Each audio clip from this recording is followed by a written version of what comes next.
أعوذ بالله من الشيطان الرجيم بسم الله الرحمن الرحيم رب اشرح لي صدري ويسر لي أمري واحلل عقدة من لساني يفقهوا قولي. اوس په مونږ وایو د سورة بقره 62 نمبر آیات. بسم الله الرحمن الرحیم. ان الذين بشک هغه خلق آمنو چې ایمان راوړی دی، والذین او هغه خلق هادو چې یهودیان دي، والنصارا او نصرانی دي، نصارا دي کنه، او وصابئین او صابئیان دي، من چې آمنه ایمان راوړو بالله په الله باندې، والیوم الاخر او په ورځ په آخرت باندې، وعمله او عمل کو صالحا نیک عمل کو، فلهم نو پس ردی لپاره اجرهم اجر دی ردوی عند ربهم پنځ رب ردوی کې، ولا خوف او نبیره علیهم په دې باندې، ولا هم یحزنون او نبدوی غم جنوي. خاص په دې آیت کې الله رب العالمین ترغیب ورکوي کنه چې ایمان راوړی او عمل صالح کوي کنه، لکه نیک عملونه کوي.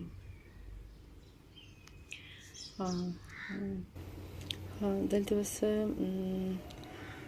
الله رب العالمین وی چې لکه دا نه چې لکه څوک وي چې موږ یهودیان یو، لکه موږ ډېر غوره یو، څوک وي چې موږ نصراني یو، څوک وي چې موږ د ستوري عبادت کوو کنه، څوک وي چې موږ مسلمانان یو. نو الله رب العالمین وی چې لکه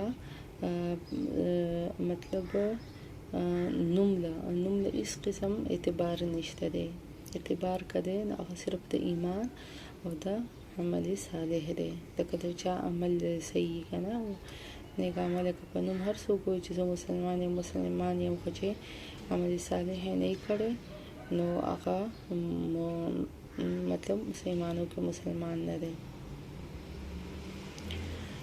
بس دلته یهود چې دی کنه، یهود لکه بعضې وایي چې یهود چې دی نو دا د موسی علیه السلام ډېر تابعدار قوم و کنه، مخکې په دوی ډېر زیات لکه تابعدار و، خو بیا وروسته دوی عقیدې چې دی نو هغه خرابې شولې او مطلب شرک او دغه یې شروع کړله کنه. او بعضې دا لکه د دوی دا یهود نوم په دې کې ښودلی شوی دی کنه، مخکې به راشي انا یهودنا الیکا، لکه مونږ رجوع کوو الله ته. داسې انا بېشکه یهودنا مونږ رجوع کوو الیکا ستا طرف ته، لکه الله رب العالمین ته وایي که نه چې لکه موږ ستا طرف ته رجوع کوو. یا حاد چې دی نو حاد مطلب دی سر خوځول، لکه څوک لکه مخکې د یهودیان چې دی نو دوی به تورات چې به یې وایي نو دوی به لکه وایي سر خوځولو که نه. اوس پته نشته د دې ماته صحیح نه ده پته، موږ په خپلو مدد یو کله ناکله ړقېږو، څنګه چې موږ لکه قرآن پاک وایو ړقېږو که نه.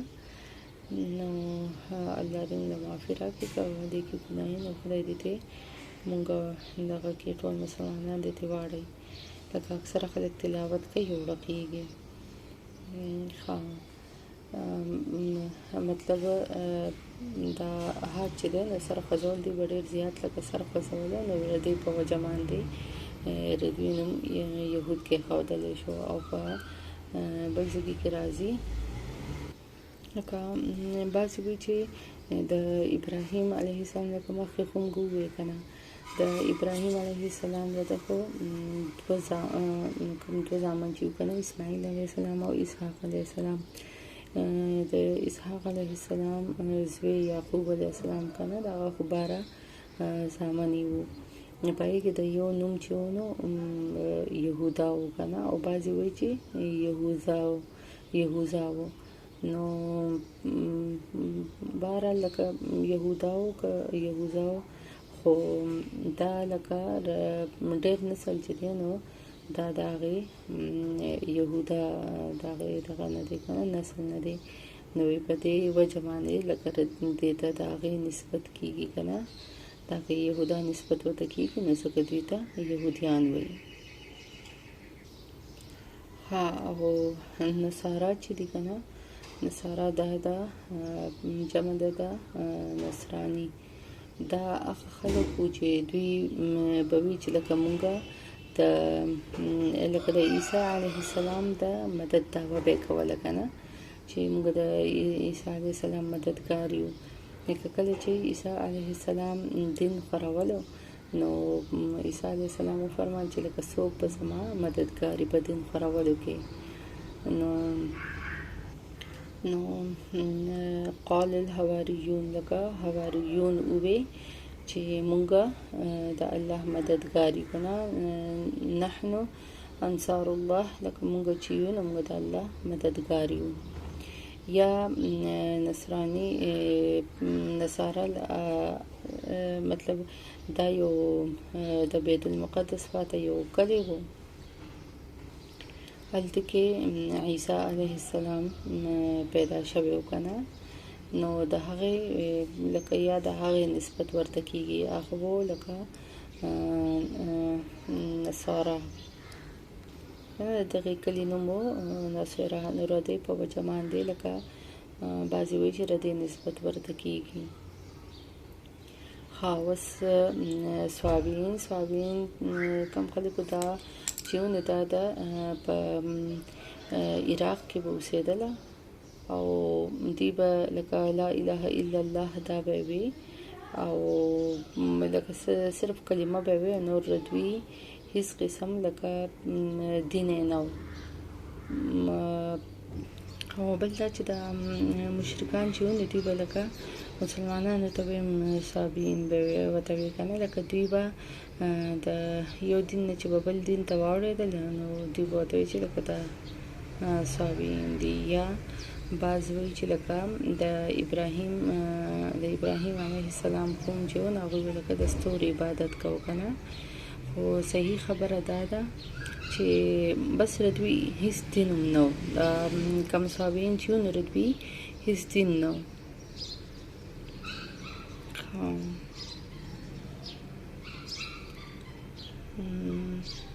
اوس به یو ځلې بیا ووایو ان الذین بېشکه هغه خلک آمنو چا چې ایمان راوړی دی والذین او هغه خلک هادو چې یهودیان دي والنصارا او نصارا دي والصابئین او صابیان دي من هغه څوک آمنا چا چې ایمان راوړو بالله په الله باندې والیوم او په ورځ والیوم او په ورځ آخرې په آخرت باندې وعمل او عمل وکړو صالحا نیک فلهم پس ردی دپاره اجرهم اجر دی ردوی عند ربهم په نزد د رب ردوی کې ولا خوفون او نه به یره علیهم په دوی باندې ولا هم یحزنون او نه به دوی غمجن وي.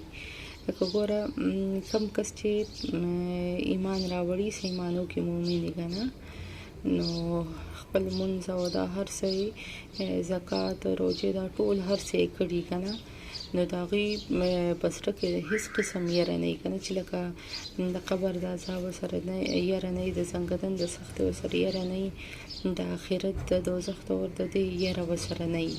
هسې خو لکه هغه جدا خبره ده که نه چې لکه د الله رب العالمین نه بس لنډه خبره ده چې لکه څوک نیکوکاره یا عمل صالح کوي نو هغوی به د قیامت په ورځ غمجن نه وي او نه به په دنیا کې د هغوی سره څه یره وي. ستونه پوره دی. صدق الله العظیم. فی امان الله.